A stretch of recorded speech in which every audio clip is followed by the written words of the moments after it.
Just as a warning, this review will contain minor spoilers. Chained Echoes is just one of those games. If you are even remotely in the JRPG sphere, you've heard of it. People have mentioned it, you've seen it scrolling through Instagram or Facebook, but maybe you haven't pulled the trigger. You need to pull that trigger. Smash it like you should smash that like button. Chained Echoes is a love letter to late 90s and early 2000s JRPGs.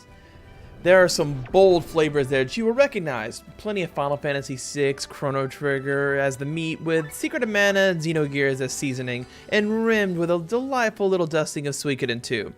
If you went to How to Drink's house and asked him to make you a Chained Echoes, he wouldn't be able to fit everything into the shaker, but it would be delicious and refreshing, full of notes and flavors that you can't quite put your finger on, but are totally familiar.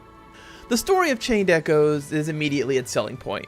After a quick homage to Chrono Trigger, the game sets you up on an airship with our hero Glenn, a Sky Armor pilot and member of the Iron Bulls, a renowned mercenary troop with a mission to destroy an artifact that is under guard by an enemy army. After a crazy cool tutorial where you get to dirty rundown of the mechanics, I'll give you more on that later, tragedy strikes that sends Glenn on a mission to learn the truth about the artifact. So that's the overall plot. Chasing down the MacGuffin may seem like such a substandard affair you shouldn't bother. But there's so much more to it. There's political drama, intrigue, war, and the characters. There is no voice acting in this game, but I guarantee you once you finish it, someone could read you a random line from the game and you'll know exactly who said it. Everyone has so much personality, except Glenn, but depression will do that to you. Everyone from the mainest of main characters to the most side of side characters is just brimming with personality. Even the NPCs all talk as if they lead real lives. You'll love these people. You'll fear them. You'll want them to make it. Speaking of NPCs, this game has one of the most amazing features I have ever seen in a game of this style. The damn NPCs have a red dot above them if you haven't talked to them before, or they have something new to say. This, my friends, is part of one of the many ways this game respects the player's time.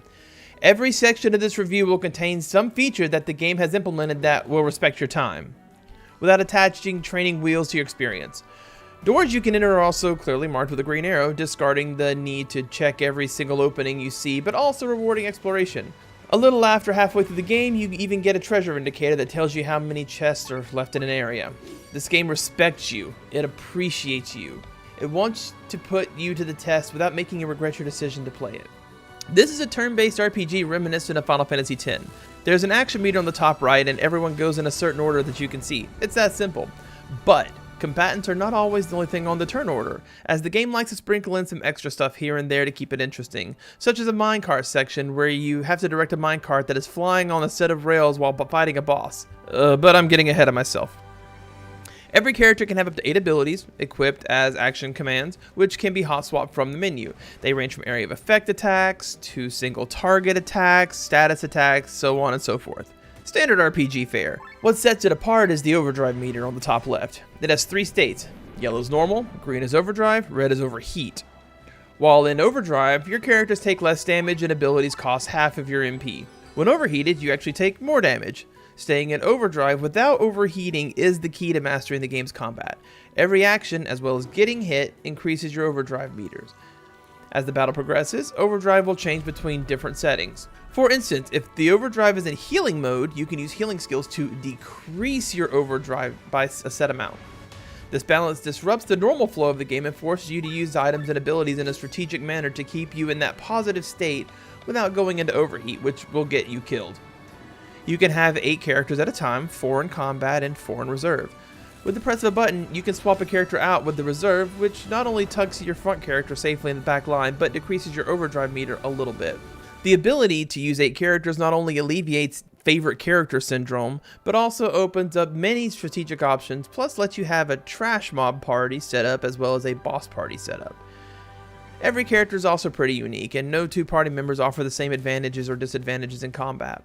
Sienna is a high-powered single-target damage physical attacker, while Glenn can play the role of tank, support, or damage, all controlled by the abilities and equipment he has on him. There's mages, physical mages, bards, dedicated healers, anything you could want. The game probably has someone to fill that role. And we aren't done yet. There's still an ultra meter. Think of it like a limit break that's shared among the party. The ultra meter fills up as you battle, and eventually you can unleash it, and much like the rest of the game, who you use it with matters. Glenn's Ultra is a debilitating attack that lowers all of the opponent's stats. Sienna's does massive damage and gains a crit rate buff. Lean does a large area of effect magic damage attack, and so on and so forth. There's an ultra move for every situation, and the game is kind enough to automatically fill the bar at the start of every boss battle, and you'll need it. Bosses also test the player's knowledge. They are rarely just straight up brawls. Sometimes you have to control a minecart, sometimes the boss will change the form of your overdrive meter, and so on and so forth. The bosses test your ability to manage the game's mechanics and think on the fly, and you'll always feel great when you beat one on the first try. Speaking of first try, this is another place where the game respects the player's time. Rather than a game over forcing you back to whatever checkpoint you last went through, making you rewatch cutscenes, etc., it gives you the option to retry battle if you fall. Even better, it lets you go in the menu in order to set up your party if you so desire. Is a boss murdering you with water attacks? Now you can equip some anti-water skills and equipment to give yourself an edge in your revenge run. You thought that was all? That's not all. In the opening scene of the game, you control a mech. Let's just say that comes back later in the game and not only opens up exploration, but makes for some huge battles that feel like they are way more action-packed than could possibly exist in a turn-based JRPG. There's also this thing that happens sometimes when the story happens during battle and the screen flashes interruption, and I can't explain it, but it gets you kind of hyped. It's the little touches. Now, equipment and skill management, this gets its own section because it's what I feel is the weakest area of the game. Every character gets 4 equipment slots: weapons, armor, accessories, and class. The first 3 are self-explanatory. The class section is a place to equip class items you'll get throughout the game by completing trials. These classes bequeath you with skills and passes based on the class, so you get this delightful class system without having the everyone can do everything problem other games have. You can stick a healing skill in a warrior for emergencies, but they'll never be a healer. You can give your ranger some magic, but he'll never be a mage. There's some amazing customization here, so why is the equipment the weakest part of the game? It's because of the damned anvil and gems.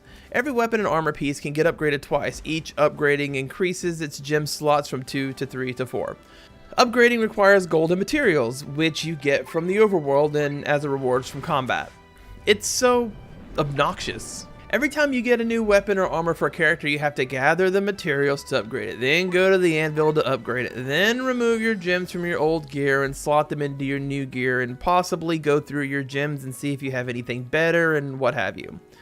The game would have been better without the upgrade system, and maybe half the gems. I appreciate that I can slot some dark resistance into my armor, but it's just too much menuing.